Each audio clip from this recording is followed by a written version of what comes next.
Always the burden, Sophie. Always. My mother said that to me at my college graduation. In front of everyone. She didn't know the microphone was still on. I remember the way the room went quiet, just for a second, before people pretended they hadn't heard. But I heard. And 23 years later, I was standing in her lawyer's office, holding an envelope that would finally tell me why. I grew up knowing I wasn't wanted. Not in the way some children suspected. I knew it, they told me. Not in anger, not in a moment they regretted later. Just casually, over breakfast, over dinner. In passing, we weren't planning on you. Your brother was enough. Things were good before. My brother's name is Daniel. 4 years older, golden child, quarterback, valedictorian. Full ride to Princeton, now a surgeon, married to another surgeon, 2 kids who play violin. I'm Sophie, the accident, the one who ruined my mother's career, the one who made them move to a smaller house, the one who wasn't supposed to exist. They never hit me, never screamed, never locked me in closets or did any of the horrible things that would make this story easy to tell. They just made sure I knew, every single day, in 1,000 small ways. When I was 8, we went to Disneyland. My parents took Daniel. They left me with my grandmother for a week. When I asked why I couldn't come, my mother said, "It's Daniel's graduation present. You didn't graduate." I was 8. When I was 12, I made the honor roll for the first time. I brought the certificate home. My father looked at it and said, "Daniel never needed a certificate to prove he was smart." When I was 16, I got a small part in the school play. Opening night, my parents didn't come. They were at Daniel's medical school interview 3 states away. My grandmother came instead. She recorded it on her phone. Later, I heard my mother tell someone at church, "Sophie's doing some theatre thing. You know how teenagers are. They need hobbies." Like I was trying to fill time. Like it didn't matter. The graduation was supposed to be my fresh start. I got accepted to a state school. Not Princeton, but I got a partial scholarship. I was proud. I worked 2 jobs to cover the rest. I didn't ask them for anything. The day of my graduation, I didn't expect them to come. But they did. They sat in the back. My mother wore sunglasses indoors. My father checked his phone the entire time. Daniel didn't come. He was in surgery. He sent a text. "Congrats, Soph. Proud of you." It was the nicest thing anyone in my family said to me that day. After the ceremony, there was a small reception. I was talking to a professor when my mother approached the microphone to congratulate another student's parent, someone she knew from her book club. She leaned in, started talking, laughing. And then I heard it. Well, we got through it. Sophie was always the burden, though. Always. The microphone was still on. People turned. Some looked at me. Most looked away. My mother didn't notice at first. When she did, she just shrugged, smiled a little, walked back to her seat. She didn't apologize. Not then. Not ever. That night, I packed my dorm room alone. My grandmother helped me load the car. My parents had already left.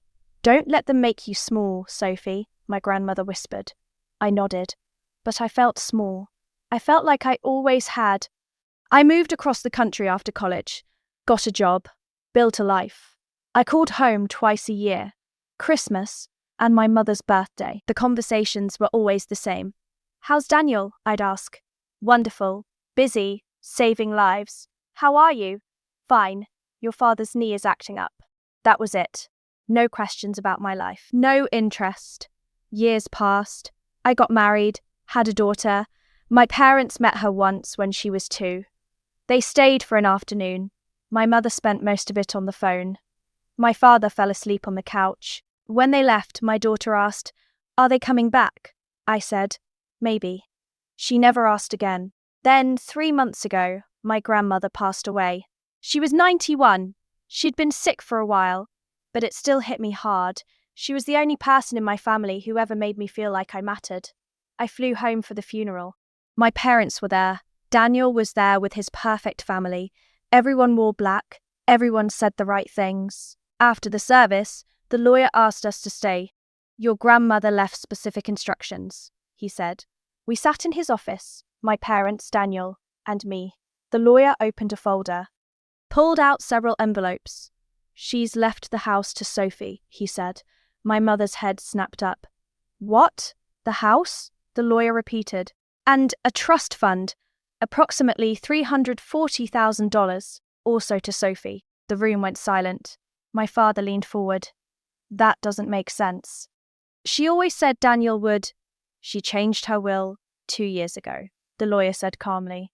He slid an envelope across the desk to me. "She also left you this." I took it. My hands were shaking. My mother stood up. "This is a mistake."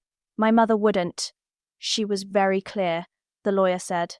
"There's also a letter for Sophie only." I didn't open the letter until I was back at my hotel.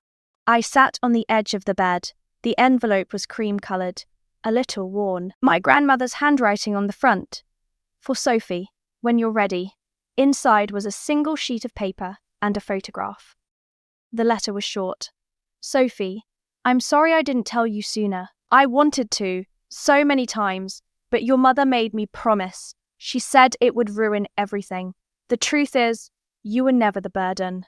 You were the reminder. Your mother had an affair when Daniel was 4. Your father found out. He forgave her. They stayed together. But 6 months later, she got pregnant. With you. Your father demanded a paternity test. It came back. He is your father. But your mother was so ashamed, Sophie. Ashamed of what she'd done. Ashamed that you existed as proof of her mistake. She couldn't look at you without remembering. So she pushed you away. She convinced herself, and your father, that you were the problem. That you ruined things. But you didn't. You were innocent. You always were. I saved this house for you because you deserve something they could never take away. I love you. I always have." Grandma. The photograph was old, faded. It showed my mother, young, standing next to a man I didn't recognize, her hand on her stomach, pregnant, with Daniel. I stared at it for a long time. Everything made sense now. The coldness, the distance, the way she could never meet my eyes. I wasn't the accident. I was the evidence. I didn't confront her right away. I went home. I talked to my husband. I cried. I processed. Then I made a plan. I contacted the lawyer, asked about the house, the trust, the legal standing. "It's ironclad," he said. "Your grandmother made sure of that?" I asked if my parents could contest it. "They could try," he said, "but they won't win." 2 weeks later, my mother called. "We need to talk about the house," she said. No greeting. No warmth. "Okay," I said. "You can't just take it, Sophie. That house has been in our family for generations. It should go to Daniel. He has children. You. I have a child too, Mom." Silence. "You know what I mean," she said quietly. "Yeah," I said. "I do." I hung up. The next day, Daniel called. "Mom's upset," he said. "She thinks you're being unfair. Do you?" I asked. He paused. "I don't know. I guess I always thought I'd get the house. Because you're the golden child?" "Sophie, I'm keeping it. Daniel, Grandma wanted me to have it. For once in my life, someone chose me. I'm not giving that up." He sighed. Okay, yeah, I get it. I'm sorry, Soph. For everything. It wasn't much, but it was something." 3 weeks later, my mother showed up at my door. Unannounced. Alone. "We need to talk," she said.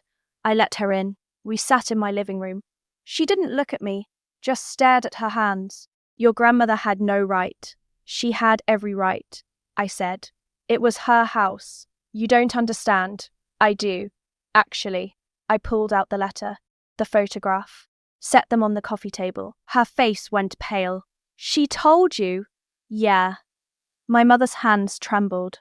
"Sophie, you made me feel like I didn't deserve to exist," I said quietly. "My whole life.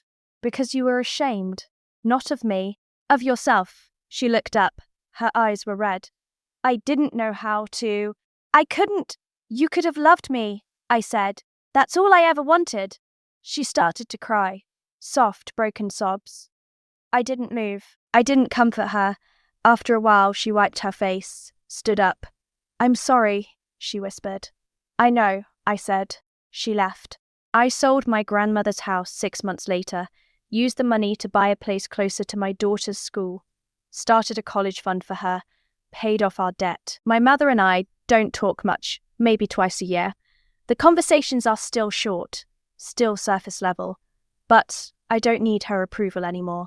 I have my grandmother's letter. I have the truth. I have proof that I was loved, that I mattered. And that's enough. Some people spend their whole lives trying to earn love from people who are never going to give it. I did that for 23 years. But I'm done now. I'm building a life where my daughter will never have to wonder if she's wanted. Because she is, every single day. If this story touched you, please leave a comment, share your own experience, or just let me know you were here. And if you'd like more real-life stories like this, stories about family, truth, and finding peace, subscribe and turn on notifications. Thank you for listening.